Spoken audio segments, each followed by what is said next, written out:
बिहार में चाहे पटना वाली सरकार हो, चाहे इस देश में दिल्ली वाली सरकार हो, आंदोलन से सरकार नहीं डरती है।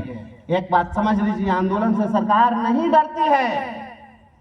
लोकतंत्र की जब अवधारणा बनी होगी तो लोग सोचे होंगे कि लोक लाज से लोकतंत्र चलेगा। यहाँ पर तो सब बेशर्म बैठा हुआ है, वहां क्या लोकतंत्र चलेगा?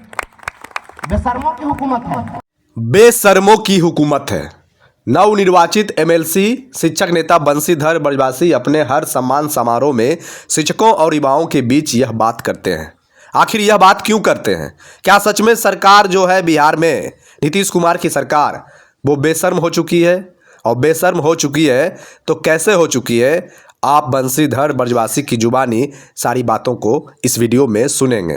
आखिर शिक्षक नेता जिस तरीके से बात करते रहे हैं उसी तरीके से अब भी बात क्यों कर रहे हैं? शायद आपको पता है इनका जो अंदाज है बोलने का वो अंदाज कायम है, और इसी अंदाज के बलबूते शिक्षकों ने, युवाओं ने इन्हें एक मामूली शिक्षक से माननीय बना दिया। और यदि यही अंदाज सदन में भी कायम रहा तो इतना मानकर चलिए कि सरकार को जवाब देने में नहीं बनेगा। आगे इस वीडियो में शिक्षक नेता बंशीधर ब्रजवासी की बातें सुनिए और एक शिक्षक के रूप में शिक्षक की आवाज़ को मजबूती देने के लिए टीचर जंक्शन यूट्यूब चैनल को सब्सक्राइब कीजिए और वीडियो को शेयर कीजिए। तो आगे सुनिए शिक्षक नेता माननीय एमएलसी बंशीधर ब्रजवासी की आवाज़। लग रहा होगा कि हमने बहुत बड़ा कीर्तिमान बना दिया। मैं इसको कीर्तिमान नहीं समझता हूँ।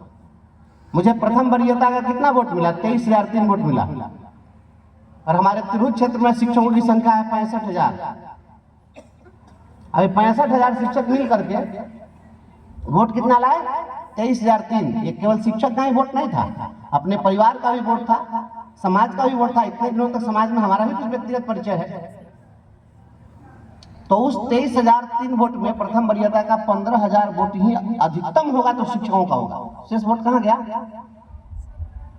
माध्यमिक शिक्षक संघ, प्राथमिक शिक्षक संघ और टीईटी के शिक्षक संघ, जो भी संघ लोग हैं, सब अलग अलग बैठ करके और अलग अलग लोग अलग अलग कैंडिडेट का समर्थन कर रहे थे जाति के आधार पर। और जात जात जब तक खेलिएगा आपको कोई न्याय नहीं दिला सकता है। हम बहुत खराब बोलते हैं और खराब बोलते हैं, हमको इससे कोई फर्क नहीं पड़ता है कि मैं विधान पार्षद फिर रहूंगा या नहीं रहूंगा। अगले साल फिर चुनाव। अगर आप एमएलसी बना करके भेजिएगा तो आपकी आवाज सदन में गूंजेगी, नहीं बनाइएगा तो सड़क पर हम हल्ला करते रहेंगे। ये लड़ाई आपकी है, मेरा क्या बनना बिगड़ना है इससे? हमारी कोई ऐसी इच्छा है ही नहीं कि मैं विधान पार्षद बन गया तो मुझे कोई कुछ संपत्ति खड़ी करनी है। मेरे ऐसी कोई चाहत ही नहीं है कभी। जिस भी मीटिंग में मैं गया हूँ और जहां अधिकारी मिले मैं उनको लताड़ के आया हूँ। मुख्यमंत्री जी की मीटिंग में मैं गया था, उसके पहले ही सुबह में डीएम साहब आग्रह करने लगे कि थोड़ा सा प्लीज देखिएगा, मुख्यमंत्री जी आ रहे हैं। दिशा की बैठक में मैं गया था तो डीओ वहीं पे बैठे हुए थे। मैंने कहा कि ये सबसे बड़ा लुटेरा है, माफिया है, इसको क्यों बैठाए? मैं मुंह पर बोलता हूँ, इसी लहजे में मैं बोलता हूँ। अभी एक कार्यक्रम था पर्यटन विभाग का, उसमें पर्यटन मंत्री आए हुए थे नीतीश मिश्रा जी, और वहां पर हमारे भारत सरकार के मंत्री भी बैठे हुए थे। और सबके सामने मैंने पूरी व्यवस्था की पोल खोल दी हुई, आप देखो हुई। मैंने कहा कि ये सब व्यवस्था नहीं चलेगी। मुझे अगर आप बुलाते हैं तो सिस्टम को दुरुस्त रखिए, और नहीं रखिएगा तो मैं बोलूंगा और सार्वजनिक रूप से बोलूंगा। बोलने ही के लिए शिक्षक समाज हमको भेजा है और हम बोलने ही के लिए जाने जाते हैं। तो जहां गड़बड़ी दिखेगी हम बोलते रहेंगे। और शिक्षा विभाग के पदाधिकारी लोगों को थोड़ा, चूंकि मौसम प्रतिकूल था और मेरा स्वास्थ्य इस ठंडक के समय में कभी कभी परेशानी हो जाती है, मैं अस्वस्थ रहा, मैं ठीक हो रहा हूँ। रामचंद्र भाई तैयारी करिए। सदन के अंदर बोलने से कुछ मिलने वाला नहीं है। बिहार में चाहे पटना वाली सरकार हो, चाहे इस देश में दिल्ली वाली सरकार हो, आंदोलन से सरकार नहीं डरती है। एक बात समझ लीजिए, आंदोलन से सरकार नहीं डरती है। लोकतंत्र की जब अवधारणा बनी होगी तो लोग सोचे होंगे कि लोक लाज से लोकतंत्र चलेगा। यहाँ पर तो सब बेशर्म बैठा हुआ है, वहां क्या लोकतंत्र चलेगा? बेशर्मों की हुकूमत है। जहां पर बहन बेटियां असुरक्षित है, अगर पूर्णिया में कोई बहन बेटी अगर उसके हाथों में और पैरों को रस्सियों से बांध दिया जाता है और पिलर में बांध दिया जाता है, अगर कहीं भी बहन बेटी अगर उसकी आबरू लूट रही है, उसका वस्त्र हरण हो रहा है, तो सत्ता के सिंहासन पर जो बैठा हुआ व्यक्ति है वह धृतराष्ट्र होगा।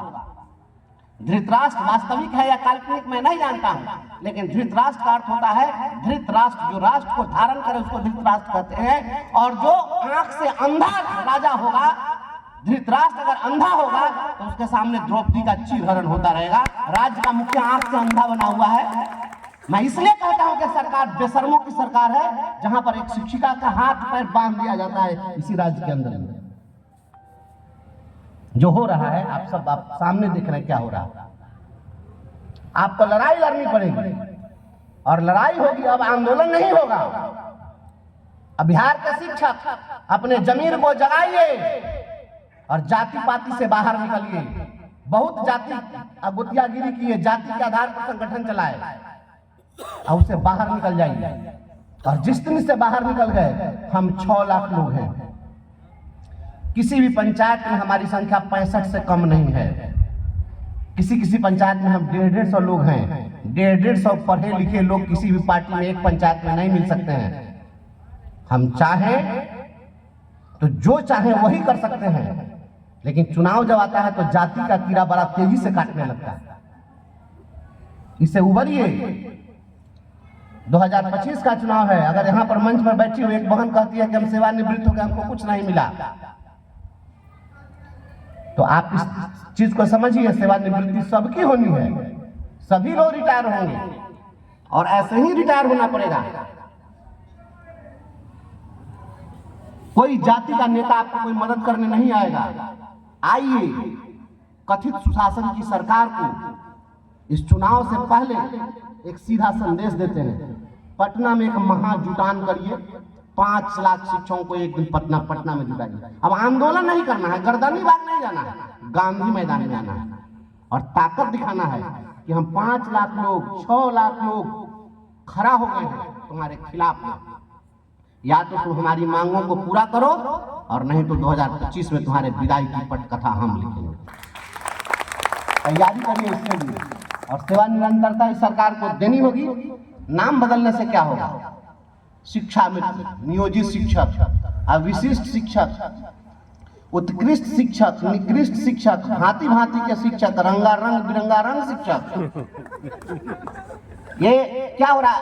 एक स्कूल में आप भांति भांति का शिक्षक लाइएगा। हर दिन सीनियरिटी के लिए लड़ाई है, मारामारी है। अब दिक्कत इस बात की, हम किसके पक्ष में बोले? हम कहेंगे कि नियोजित शिक्षक सीनियर, तो नया जो बीपीएससी से आएगा कहेगा देखिए ये नियोजित शिक्षक के पक्ष में बोलना है। यहाँ तो आपस में सिर्फ फुटा बोला ना। बीपीएससी के लिए बोलिए तो नियोजित शिक्षक नाराज, क्योंकि हम लोग निजी हितों के लिए लड़ने लग जाते हैं। एक देश, एक शिक्षक, एक वेतनमान होना चाहिए, एक नाम होना चाहिए शिक्षक का। ये ये रंग बिरंग का शिक्षक नहीं होना चाहिए। इस देश के अंदर बहुरंगी शिक्षा व्यवस्था चल रही है, हम इसका भी प्रतिकार करते हैं। इस देश में एक बोर्ड, एक देश, एक सिलेबस, एक किताब, एक व्यवस्था, एक शिक्षक, एक विद्यालय।